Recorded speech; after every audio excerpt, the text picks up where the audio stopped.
United States of America and to the republic for which it stands, one nation, under God, indivisible, with liberty and justice for all. Roll call. From will not be here tonight. Kiel. Here. Walker. Here. Judy. Here. Krieger. Here. Ock. Here. 5 present. I'll approve the minutes of the January 14th meeting. Motion to approve. Second. Motion by Broker, seconded by Gill to approve the minutes of the January 14th, 2025 City Council meeting. All in favor signify by saying aye. Aye. Opposed? Motion carries. Any public comment tonight? No public comment. Number 6, we were informed that this wasn't specific enough for our purpose. Yeah, normally we want to be a little more specific even on closed session things, and I talked with Administrator Funkhauser, and it sounds like we would need to maybe go into closed Yeah, session. I don't think we have to go into closed session, so So, Mr. Mayor, yeah, maybe best I just. think was, we're okay. Purpose was to discuss anything regarding the hiring of the deputy clerk that anyone might have a concern or issue with. There is none from the committee, voted 3-0. The city team approved it unanimously as well. We discussed it and thought we'd put it on in case it needed to. But if we don't need to go into closed session, we don't need to go into closed session. Unless one of you want to.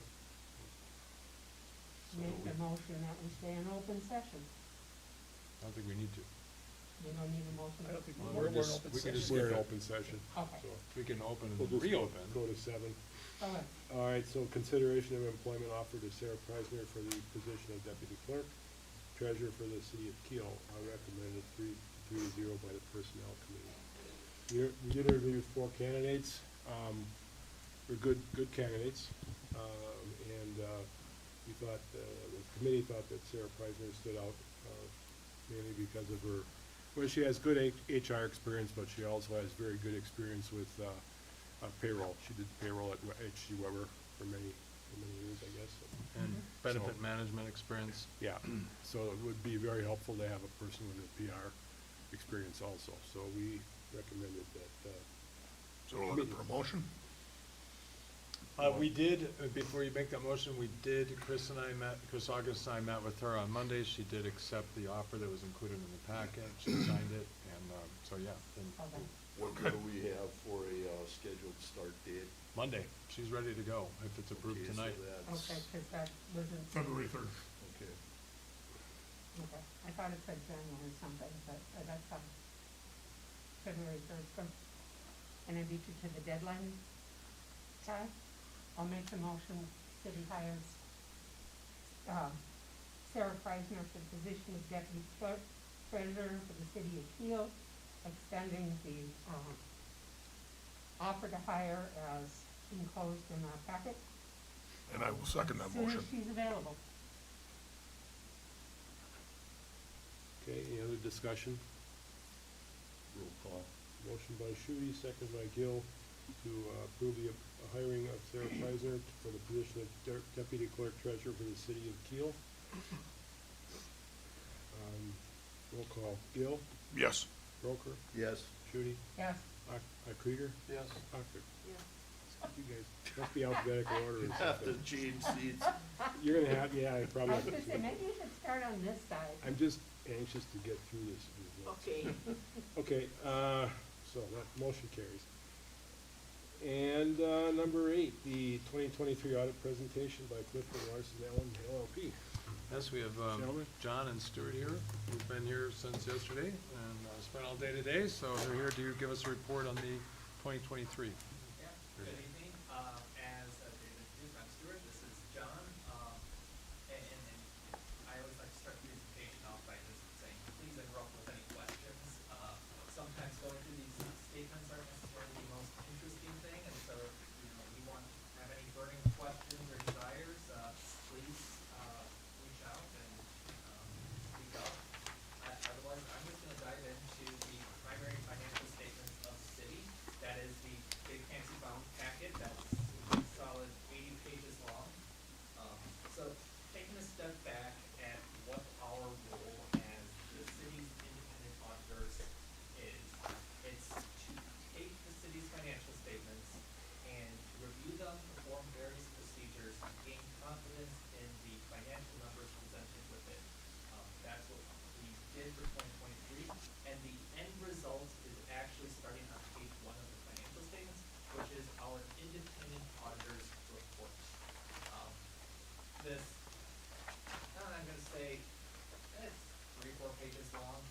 gives the final results of our audit, and it cuts to the, heart of the matter is our opinion on the financial statements. We were able to get an unmodified opinion, meaning that these financial statements represent the financial position of the city as of December 31st, 2023, which that is the goal of every single city in terms of an entity that receives an audit. It's the gold standard. It's a very good thing that the city was able to achieve that opinion, and it's a commendation to the city and the staff that helped us to prepare these financial statements and perform the audit itself. Any questions on that? Otherwise, I'm going to spend a little bit time going through some of the financial numbers.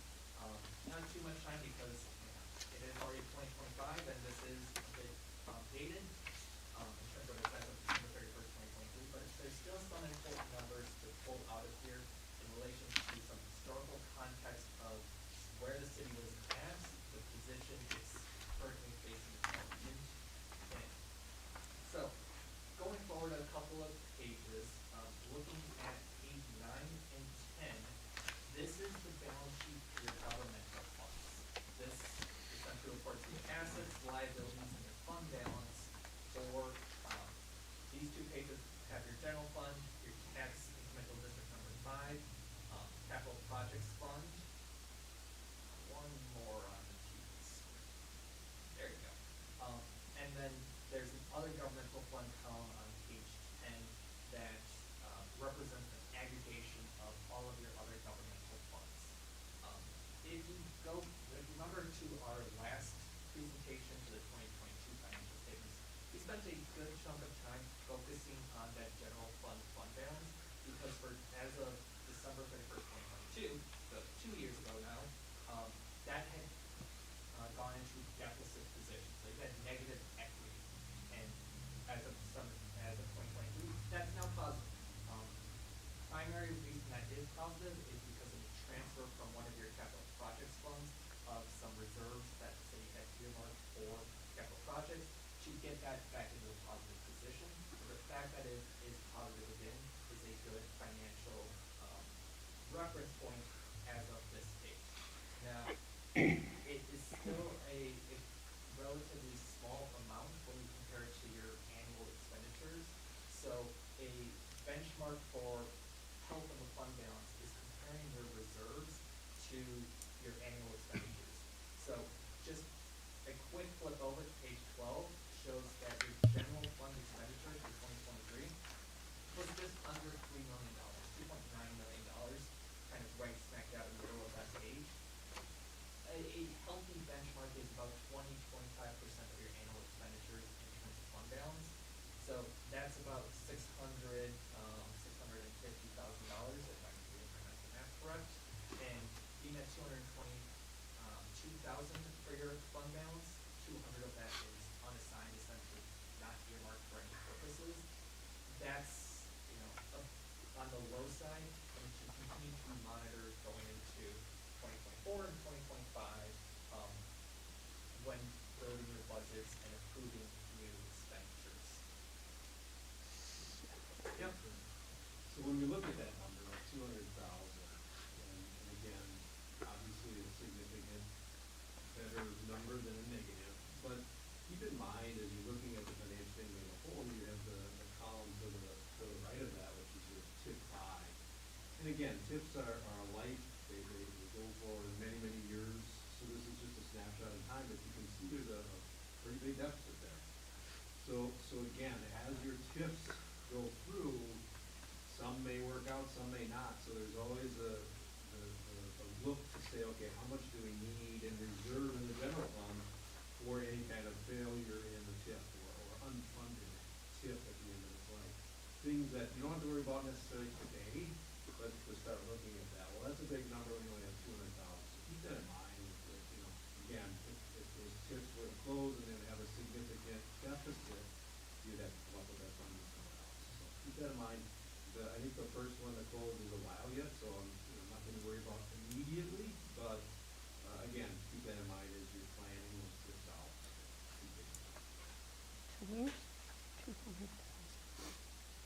Okay, and then just, John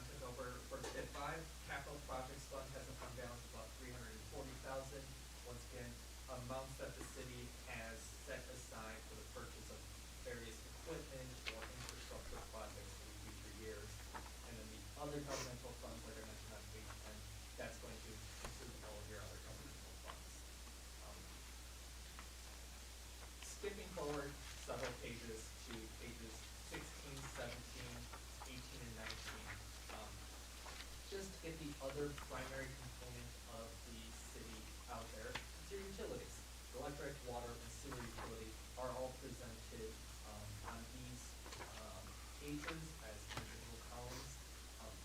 Because of how the utilities are run, I'm gonna spend less time on the balance sheet, but we're gonna take a look at the income statement or the statement of revenues and expenses on page 18, which essentially shows your revenues and expenses for the year. Looking at each fund individually, your operating income, so essentially your charges for service, less what it costs to provide those services. Your electric utility was at a loss of $420,000. Your water utility was $339,000 positive, and your sewer utility was $740,000 positive. So it's just keeping track of what is happening in those funds. With your electric utility and water utility, both of those are regulated by the PSC. So it's monitoring the regulatory rates of return related to those activities to ensure that you're in compliance with any future debt covenants and getting the rate of return that the PSC expects from a health perspective.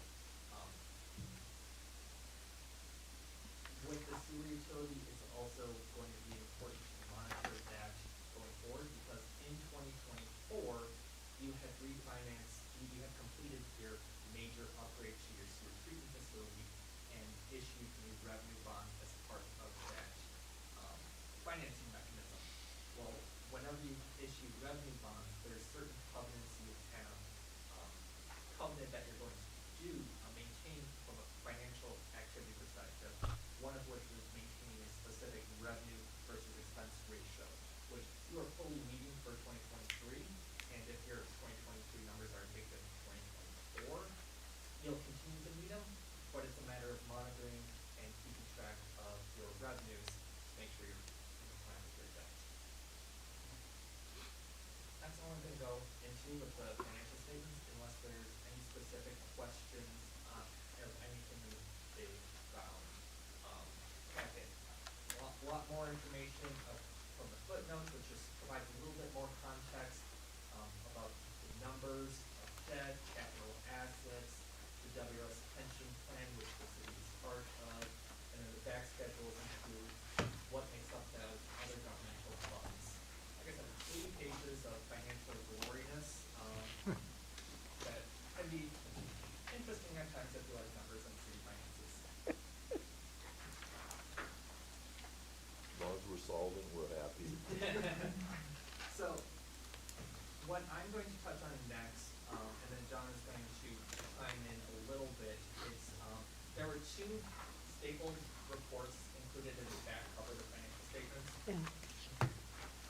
One is about 10 pages, the other 2 pages stapled addressed to management, city of Kiel.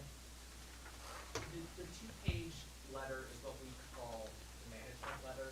It enables us to communicate to management or governance opportunities related to improving financial record keeping, or just spur of discussion on things that we noticed during our audit. And the first section in here, budget monitoring and fund balance, is essentially just a little bit more context in terms of what we discussed related to the general fund balance situation, and that it was a deficit.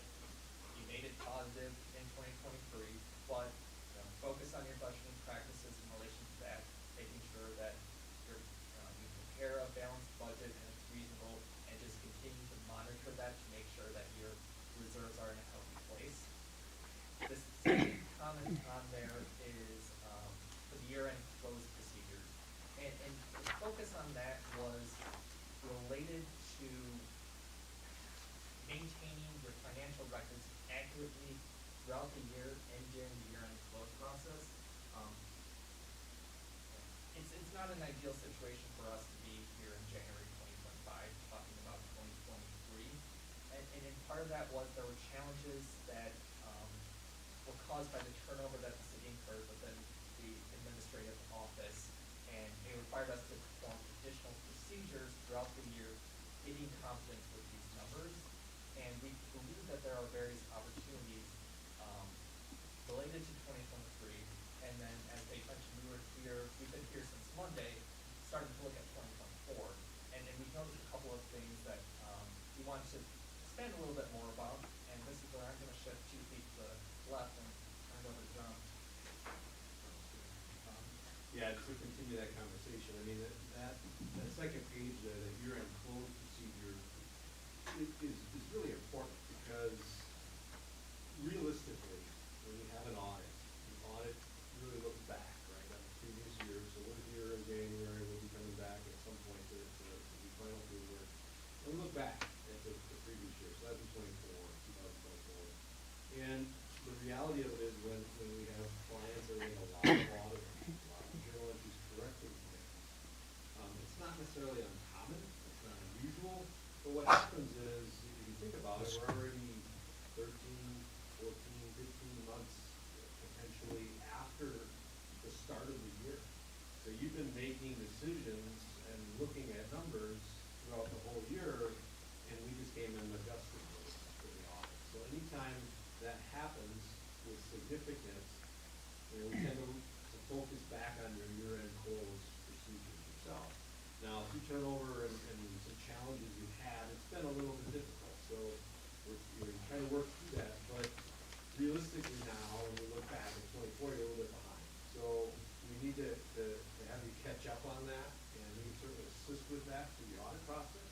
We can assist with that in other ways, and we can talk in more detail if you're interested in that. But the one thing that's the goal of everybody is to get this all cleaned up in a timely manner, and get that audit issue. And again, the audit is just an audit, it's just a look back, it's an opinion. We really wanna focus on getting those entries made, so when we're in February of 25 and you're trying to make decisions, you look at those reports, they're somewhat accurate. That's really the goal here, and that's gotta be the goal of the city.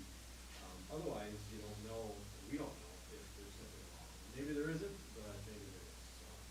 And again, we can correct it in an audit situation, that's, some months later, so. Again, with the change in personnel and the catch-up of the knowledge and how to do the job and things like that, just takes some time. So we just wanna make sure that you're thinking about that and you include us in any possible solutions to that, because we have some other things. Well, I guess the only thing I would add to that is, as of tonight, we have increased the staff. Yep. So, I mean, that should go a long way at helping meet, some of these things about who does what binder. So hopefully we won't have that in the future. Well, in some of the meetings we've had too internally before this came away, when you initially sent for the review, internally discussions we have, we know we need to update our policies. I'm actually meeting with financial planners next week to discuss on financial planning, procurement and purchasing ordinances for the city that we don't have. I think ones we do have haven't been touched in 20, 30 years or something. That's nobody's fault, it's just the reality of what it is, right?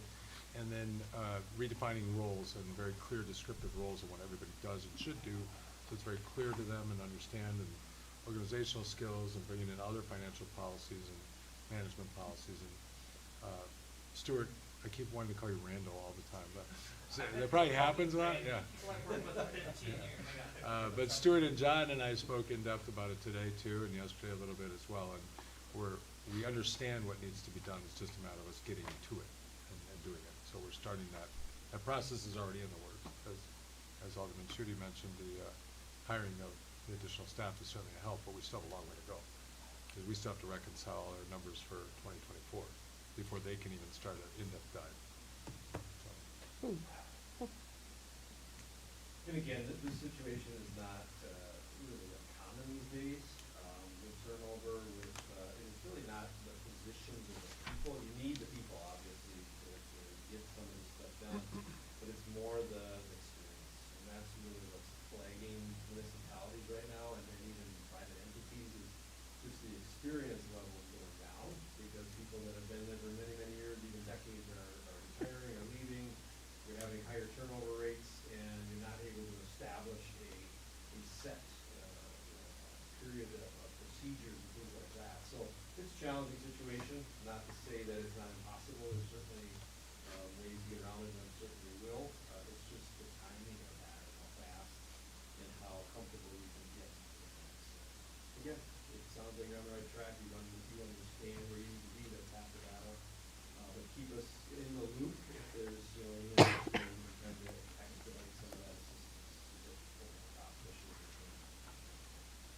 on behalf of the city, I asked both these gentlemen, I don't know if I use this exact term, but I need brutal transparency as far as what we need to do. Well, we're stewards of taxpayer money, so Yeah. we have to show accountability and responsibility in how we do it and how we manage it.